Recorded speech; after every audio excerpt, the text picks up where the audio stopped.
जितना समय है इसमें एक टॉपिक पर चर्चा कर लेंगे, क्योंकि मॉडर्न आपका शुरू करना है फ्राइडे से। तो आज एक टॉपिक पर चर्चा कर लेते हैं। हम सबसे पहले संस्कार पर आज चर्चा करेंगे।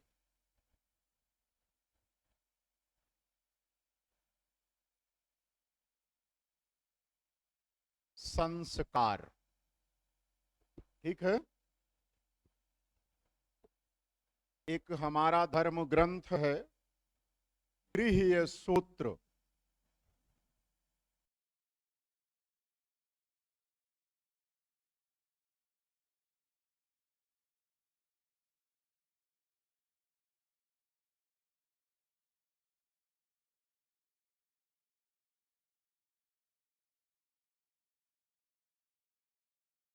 संस्कार शब्द का अर्थ होता है शुद्धिकरण। क्या अर्थ होता है? शुद्धिकरण। दरअसल मानव जीवन उचित रीति से आगे बढ़ सके, मानव का सर्वांगीण विकास हो सके, मानव सभी प्रकार की समस्याओं से दूर रहे, इन्हीं उद्देश्यों को लेकर कुल 16 संस्कार का विधान हमारी वैदिक परंपरा में मिलता है। ये सारे संस्कार विशुद्ध वैज्ञानिक हैं, क्योंकि मध्यकाल में वैज्ञानिकता का लोप हो जाता है, तार्किकता तिरोहित हो जाती है, उसके स्थान पर आस्था और विश्वास स्थापित हो जाता है। आस्था और विश्वास स्थापित हो जाता है तो हमारे मनीषियों ने ये सोचा, हमारे विद्वानों ने ये सोचा कि चूंकि इस समय वैज्ञानिकता का, तार्किकता का अभाव है, इन स्थितियों में यदि हम विज्ञान की बात करेंगे, तर्कवाद की बात करेंगे, तो उसे लोग समझेंगे नहीं। लोग धर्म के नाम पर कुछ भी करने को तत्पर रहते थे, ये मध्यकाल की विशेषता है। तो विद्वानों ने सोचा कि इन 16 संस्कारों को धर्म के साथ जोड़ दिया जाए। जब इसे हम धर्म का अभिन्न अंग बना देंगे तो लोग धर्म के नाम पर इन संस्कारों का अपने जीवन में प्रयोग करेंगे और उनका जीवन उचित रीति से आगे बढ़ सकेगा, सर्वांगीण विकास हो सकेगा। जैसे हम आपको एक छोटी सी बात बताएं, अपनी परंपरा में एक संस्कार है निष्क्रमण संस्कार। कौन सा संस्कार है? निष्क्रमण संस्कार। जस्ट इसके बाद है अन्नप्राशन संस्कार। अब थोड़ा सा आप समझें, निष्क्रमण संस्कार बच्चे के जन्म के चौथे माह में किया जाता था। हमारे यहाँ बताया गया था कि जब तक निष्क्रमण संस्कार ना हो जाए तब तक हम बच्चे को घर से बाहर नहीं निकाल सकते। जब निष्क्रमण संस्कार हो जाए तब बच्चे को घर से बाहर निकाला जाए, ठीक है। तो धर्म का नाम दे दिया गया, कहा गया कि यदि ऐसा होता है तो बच्चे की मृत्यु भी हो सकती है, इसलिए जब तक निष्क्रमण संस्कार ना हो तब तक बच्चे को घर से बाहर ना निकाला जाए। वस्तुतः ये था क्या, इसको देखिए। ये संस्कार जन्म के चौथे महीने में होता है। आप लोगों को पता होगा, जो नवजात शिशु होता है प्रथम 3 माह का, उसकी रोग प्रतिरोधक क्षमता, इम्यूनिटी पावर बहुत कमजोर होती है ना। मान लीजिए कि यदि आप जन्म के 10-5 दिन बाद ही बच्चे को घर के बाहर निकालना शुरू किए, घर के बाहर बरामदे में चारपाई पर आप उसे लेटा दिए, कोई भी बाहर से व्यक्ति आएगा, बच्चे को देखेगा, बच्चा तो भगवान का स्वरूप होता है, वो नया सदस्य है आपके परिवार का, प्रत्येक व्यक्ति उससे मिलना चाहता है, उसे देखना चाहता है, इवन अपनी गोद में उठाकर उसे चूमना चाहता है, प्यार करना चाहता है। आपको पता होगा कि अगर हम बाहर से आते हैं तो अपने साथ पता नहीं कितने करोड़ बैक्टीरिया और वायरस लेकर आते हैं।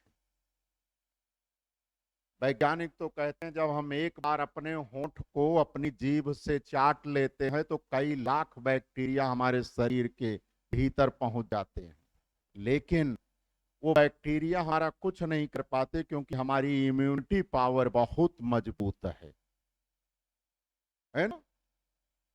अब अगर बच्चा बाहर है, कोई भी बाहरी व्यक्ति आएगा, बच्चे को अपनी गोद में उठाएगा, चूमेगा, लाड करेगा, बैक्टीरियल या वायरल इन्फेक्शन होने का बच्चे को खतरा है। अब कोई बाहरी व्यक्ति है, वो जैसे बच्चे की तरफ आगे बढ़ रहा है, उसे लेने को आप भी रुको रुको रुको रुको, पहले जाओ हाथ पैर धो लो, टॉवेल से सैनिटाइज करो, टॉवेल से पोंछो, तब बच्चे को छूना। हो सकता है वो बुरा मान जाए। आपके घर के भीतर वही व्यक्ति प्रवेश करता है जो आपका बड़ा नजदीकी होता है, और घर के भीतर जब बच्चा है, घर के भीतर जो जाएगा इसका मतलब बड़ा नजदीकी है। यदि आप उससे कहेंगे कि पहले हाथ पैर धुलो, सैनिटाइज कर लो, टॉवेल वगैरह से हाथ वाथ पोंछ लो, उसके बाद बच्चे को ले, तो वो समझेगा क्योंकि वो आपका अपना नजदीकी है। इसी से बचाने के लिए कहा गया कि जब तक निष्क्रमण संस्कार नहीं होगा बच्चा घर से बाहर नहीं निकल सकता, वरना अनर्थ हो जाएगा, मर सकता है। तो विशुद्ध वैज्ञानिक है। अन्नप्राशन संस्कार, बच्चे के जन्म के 6ठे माह में अन्नप्राशन संस्कार कराया जाता था। हमारे यहाँ कहा गया था जब तक बच्चे का अन्नप्राशन संस्कार न हो, बच्चे को सिर्फ मां का दूध दिया जाए, उसे कोई अन्न ग्रहण न कराया जाए। आज डॉक्टर्स क्या कहते हैं, बड़ा बड़ा रेडियो में प्रचार, बड़े बड़े बैनर पर सरकार प्रचार करती है कि जन्म के 6 माह तक सिर्फ मां का दूध, बाहर से पानी भी देने की आवश्यकता नहीं है। जन्म के 6 माह तक मां का दूध ही बच्चे का पूर्ण आहार है।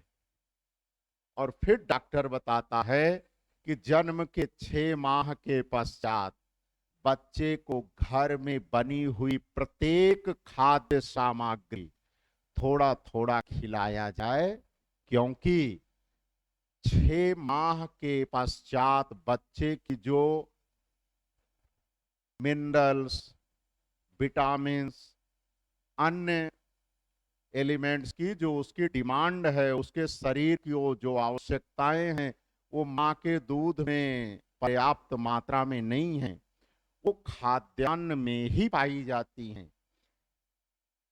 इसीलिए हमारे यहाँ इसे संस्कार का नाम दिया गया था कि जन्म के 6ठे माह में जब अन्नप्राशन संस्कार हो जाएगा तब बच्चा घर में बनी प्रत्येक वस्तुएं खाएगा। आज भी तो डॉक्टर यही कहता है ना। तो ये हमारे पूरे 16 संस्कार विशुद्ध वैज्ञानिक थे। उन्हीं 16 संस्कारों में एक है विवाह संस्कार। विवाह संस्कार,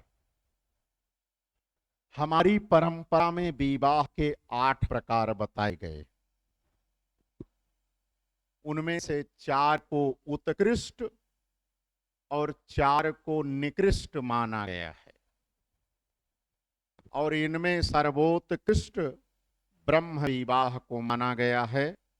ब्रह्म विवाह वह है लड़की अथवा लड़के के माता पिता अथवा गार्जियन जहां उचित समझें, जिस लड़की या लड़के के साथ उसका विवाह कर दें, वही ब्रह्म विवाह है। आज भी आपका समाज उसी को प्राथमिकता देता है। दूसरा है प्रजापत्य विवाह, ये भी ब्रह्म विवाह जैसा ही है। अंतर इतना है कि इसमें लड़की और लड़का दोनों की सहमति आवश्यक होती है। शादी देखेंगे घर वाले, लेकिन अंतिम निर्णय लड़की लड़के दोनों का होता। जब तक वो एग्री नहीं करेंगे तब तक विवाह नहीं तय किया जाएगा। तीसरा है दैव विवाह। दैव ये सामान्यतः ब्राह्मणों में प्रचलित था। जो भी लड़का वैदिक यज्ञ कर्म कांड उचित रीति से कराने में दक्ष होता था, उसके साथ कन्या का विवाह कर दिया जाता था। ये दैव विवाह। चौथा है आर्ष विवाह। आर्ष विवाह के इस प्रकार में कन्या का पिता लड़के से एक गाय और एक बैल का जोड़ा दान में लेता था, कन्या मूल्य के रूप में लेता था। कन्या का पिता लड़के से, शर्त होती थी कि वो गाय और बैल लड़के की कमाई का होना चाहिए। दरअसल इसके माध्यम से कन्या का पिता ये देखता था कि लड़का अर्निंग है कि नहीं है। अगर अर्निंग नहीं है तो अपनी फैमिली की आवश्यकताओं की पूर्ति कैसे करेगा, है ना। और जब कन्या का विवाह कर देता था कन्या का पिता, तो उस गाय और बैल के जोड़े को दान कर देता था, अपने पास नहीं रखता था। ठीक है। पांचवा है गंधर्व विवाह, प्रेम विवाह, जो आजकल चलन में है। छठा है आसुर विवाह। आसुर कन्या की बिक्री की जाती थी, जो व्यक्ति खरीदता था उसी के साथ विवाह कर दिया जाता, कन्या को बेच दिया जाता था। जो खरीदा उसी के साथ विवाह हो जाता था। ये भी नहीं देखते थे कि कन्या 16 वर्ष की है, खरीदने वाला 50 वर्ष का, उसी के साथ विवाह हो जाता था। सातवां है राक्षस विवाह, है ना। कन्या का अपहरण करके किया गया विवाह, लड़की का अपहरण कर लिए और फिर उससे विवाह कर लिए, वो राक्षस विवाह। अंतिम है पैशाच विवाह, छल बल का प्रयोग करके कन्या के शरीर पर अधिकार करना और फिर लोक लज्जा की दुहाई देकर विवाह कर लेना, ये पैशाच विवाह है ना। तो यही इतनी बातें आज हम आपको लिखवा दें, इससे ज्यादा का वक्त नहीं है। बाकी चीजें कल बता दूंगा, लिखवा भी दूंगा। बोलें, आप हेडिंग बनाइए संस्कार।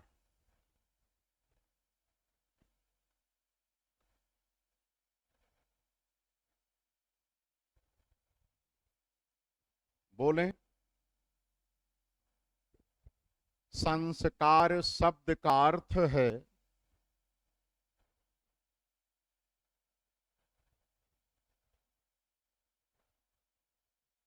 शुद्धिकरण। शुद्धिकरण,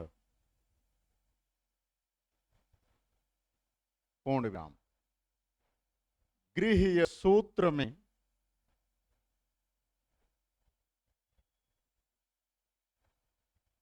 कुल 16 संस्कार का वर्णन मिलता है। कुल 16 संस्कार का वर्णन मिलता है।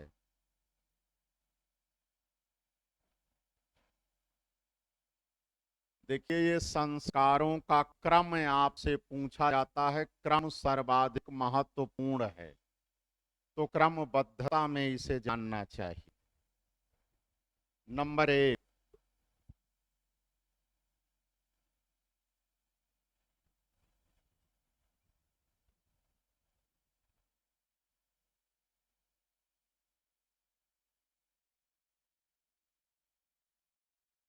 गर्भाधान संस्कार,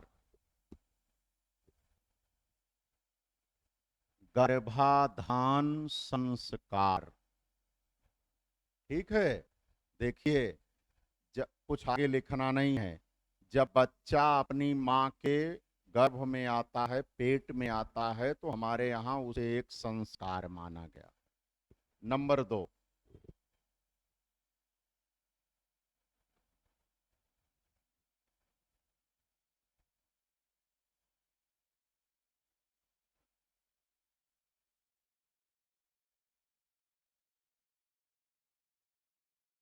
पुंसवन संस्कार।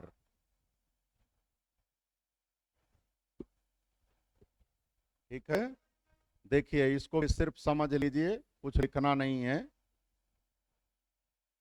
गर्भ के तीसरे महीने में पति द्वारा, है ना, ये संस्कार किया जाता था। इसका उद्देश्य होता था संतान जो भी हो वह धर्म परायण हो।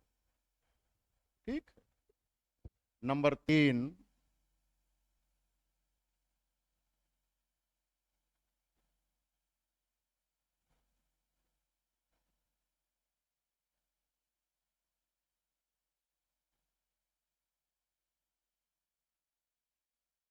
सीमांतोन्नयन संस्कार।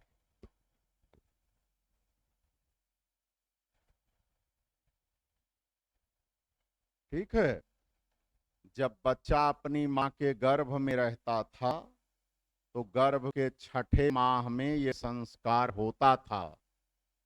इसका उद्देश्य होता था सद्गुणों से युक्त संतान प्राप्त करना। इस संस्कार के पश्चात गर्भवती महिला को अच्छी पुस्तकें दी जाती थी कि इसका वह अध्ययन करे।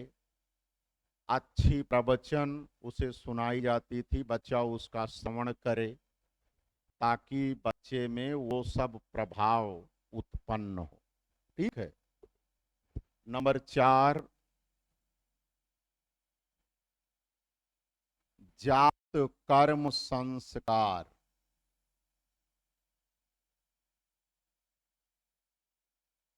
जन्म के समय ये संस्कार जन्म के समय किया जाता था। प्रथम 3 जन्म से पूर्व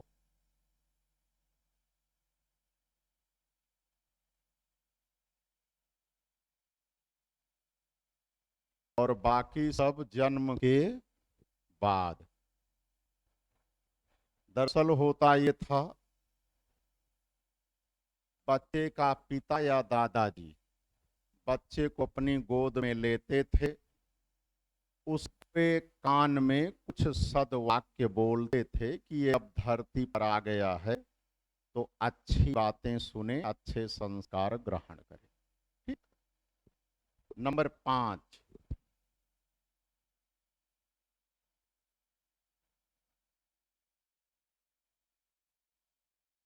नामकरण संस्कार।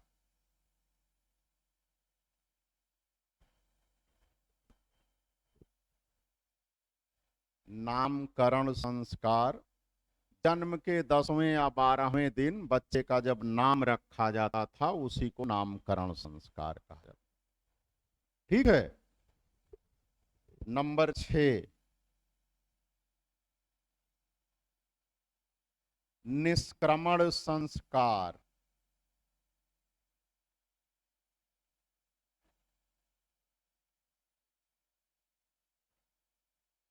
ठीक है, जन्म के चौथे माह में। ठीक है, इसी संस्कार के बाद बच्चे को घर से बाहर निकाला जाता था। ठीक है। नंबर 7, इरेज कर दें तब लिखवाएं।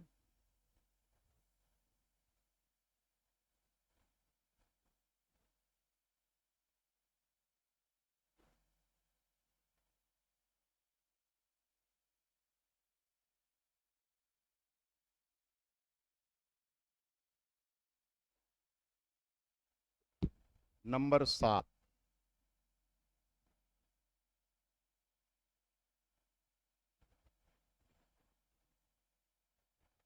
अन्नप्राशन संस्कार।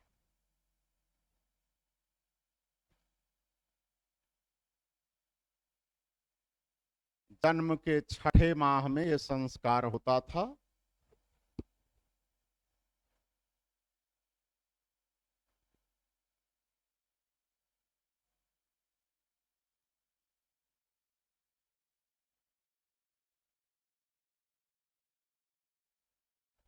अन्नप्राशन संस्कार हो गया। नंबर 8,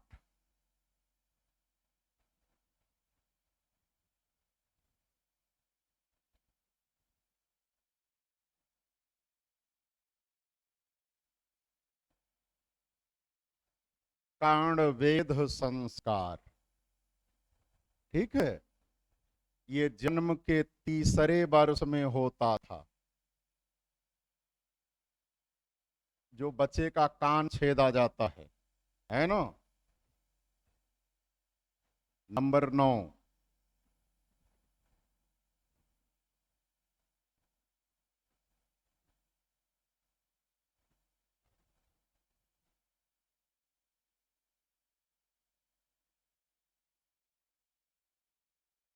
चूड़ा कर्म संस्कार।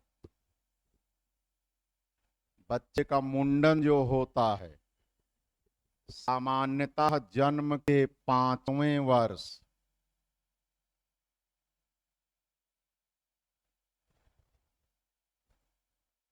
ठीक है।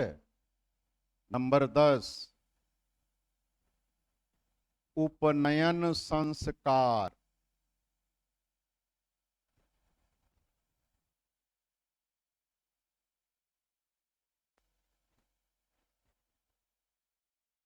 ये भी जन्म के 5वें वर्ष होता था। उपनयन संस्कार, इसके सामने लिखिए, उपनयन शब्द का अर्थ है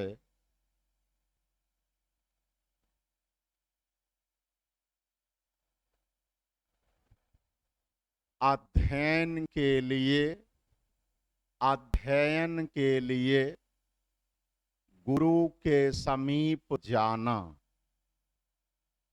अध्ययन के लिए गुरु के समीप जाना। ठीक है। ये मान लिया जाता था 5 वर्ष की अवस्था के बाद, छठे वर्ष में, कि बच्चा अब पढ़ने योग्य हो गया है।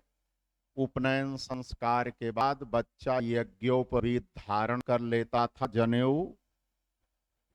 और फिर नंबर 11 पर वेदारंभ संस्कार।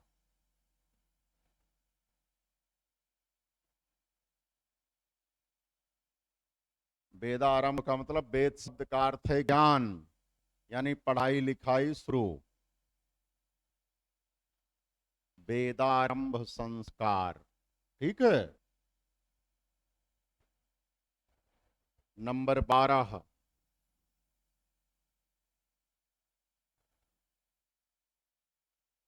समावर्तन संस्कार।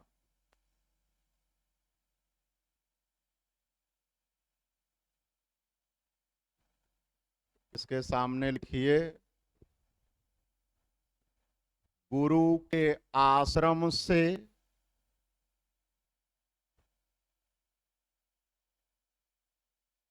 शिक्षा ग्रहण करने के उपरांत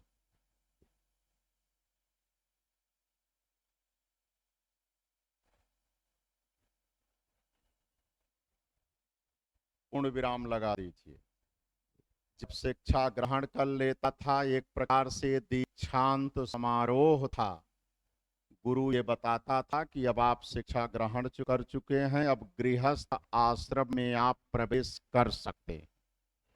ठीक है। तो नंबर 13, इसे इरेज कर दें।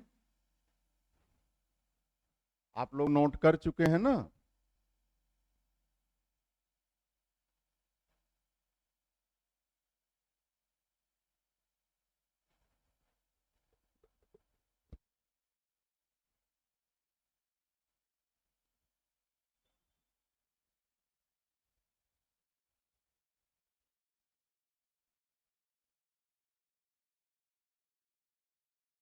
विवाह संस्कार।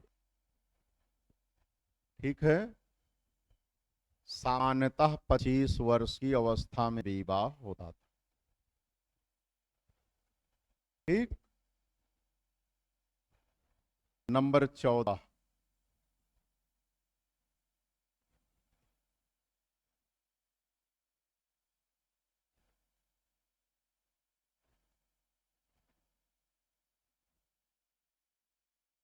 वानप्रस्थ संस्कार।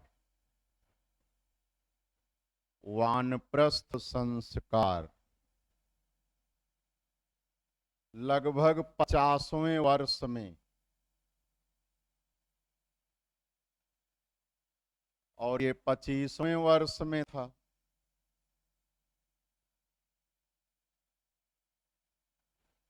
देखो भैया, वानप्रस्थ संस्कार लगभग 50 वर्ष की अवस्था में होता था।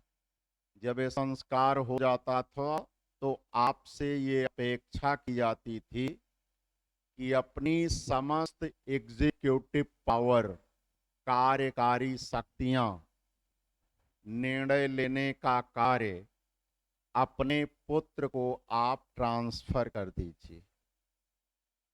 समस्त निर्णय वह करेगा, समस्त कार्य वह करेगा।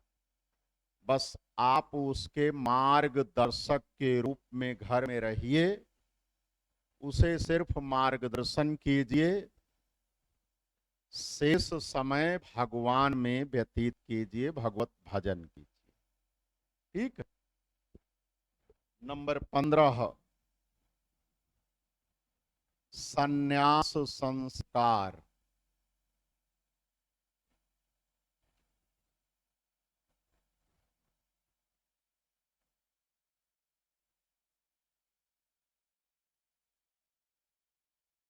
सामान्यतः 75वें वर्ष में होता था। इस संस्कार के बाद आपसे ये अपेक्षा की जाती थी कि यह संसार का त्याग कर दीजिए, घर का त्याग कर दीजिए, किसी एकांत स्थान में जाकर भगवत भजन कीजिए। इवन पत्नी का भी त्याग इस संस्कार के बाद कर दिया जाता था, है ना। सिर्फ और सिर्फ अपना समय ईश्वर की उपासना में लगाइए। ठीक है। और 16वां है अंत्येष्टि संस्कार।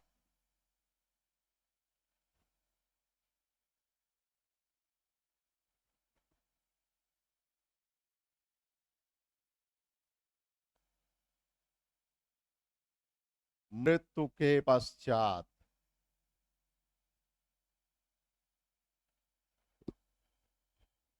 वही जिसे आप अंतिम संस्कार कहते हैं।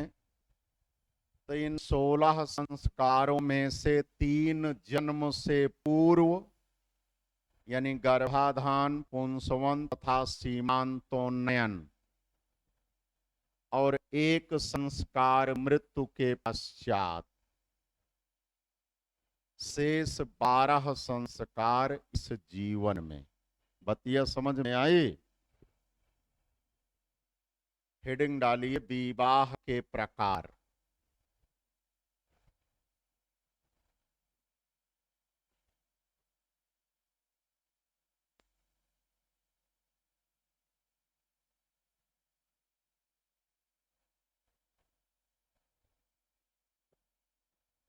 बोले, लिखिए। भारतीय परंपरा में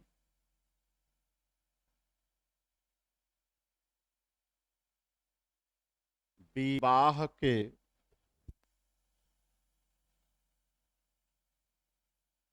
कुल 8 प्रकार प्रचलित थे। ठीक है। नंबर 1,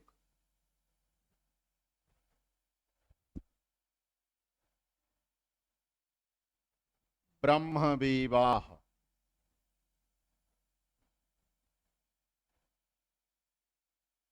इसके सामने लिखिए सर्वोत्तम विवाह।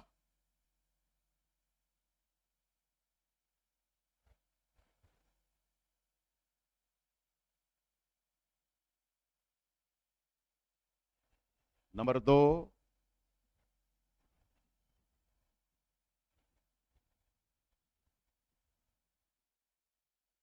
प्रजापत्य विवाह। प्रजापत्य विवाह।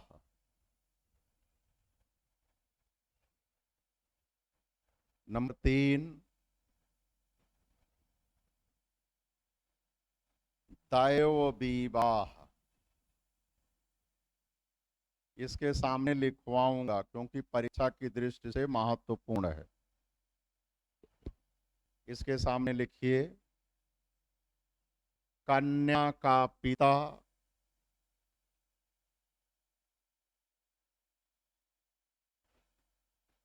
अपनी पुत्री का विवाह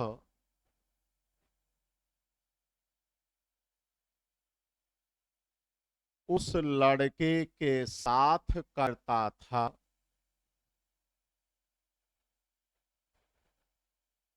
उस लड़के के साथ करता था जो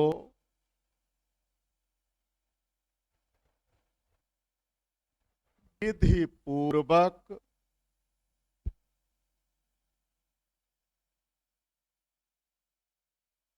यज्ञ कर्म कराने में विधि पूर्वक यज्ञ कराने में दक्ष होता था।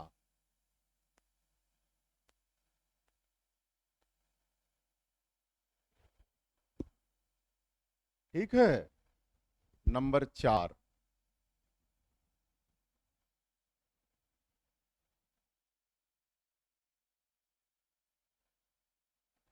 आर्ष विवाह। ये भी महत्वपूर्ण है, आपको लिखना है। लिखिए, कन्या का पिता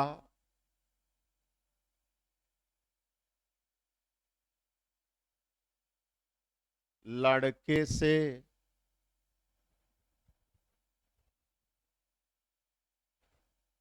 दान देने के लिए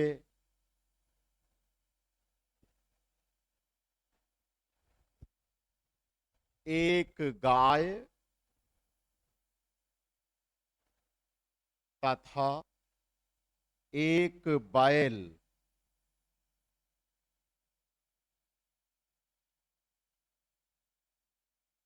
का जोड़ा एक गाय तथा एक बैल का जोड़ा, ब्रैकेट में गोमिथुन, एक गाय तथा एक बैल के जोड़े को गोमिथुन कहा जाता है, लेता था। लेता था। ठीक है। नंबर 5, इसे हम इरेज कर देते हैं।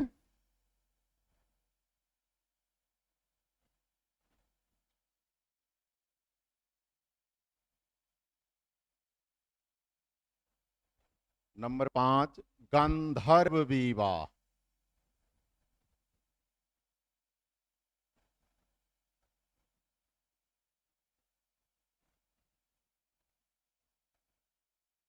ये प्रेम विवाह है, इसे कुछ नहीं लिखना है, आप समझते हैं।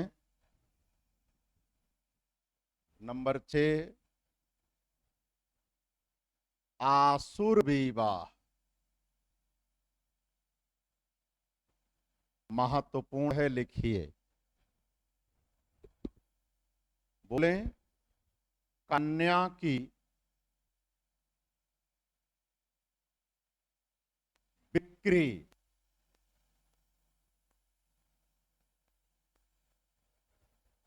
कन्या की बिक्री करके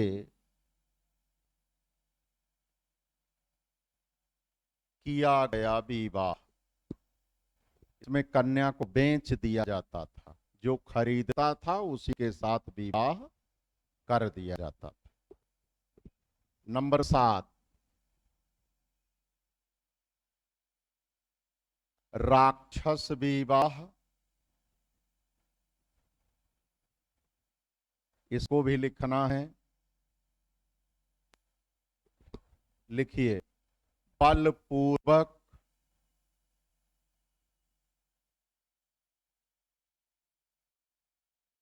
कन्या का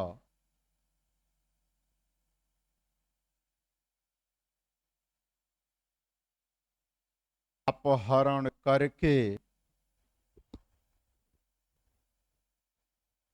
किया गया विवाह।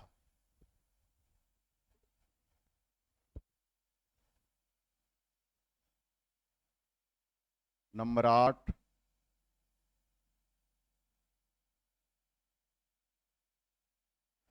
पैशाच विवाह,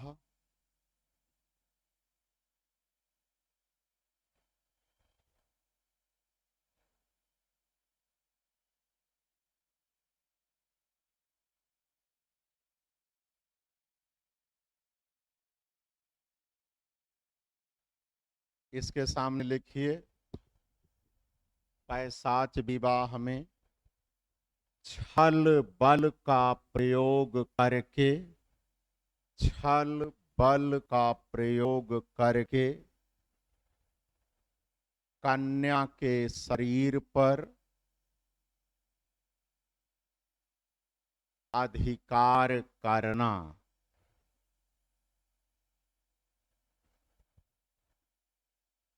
तत्पश्चात तत्पश्चात लोक लज्जा की दुहाई देकर, लोक लज्जा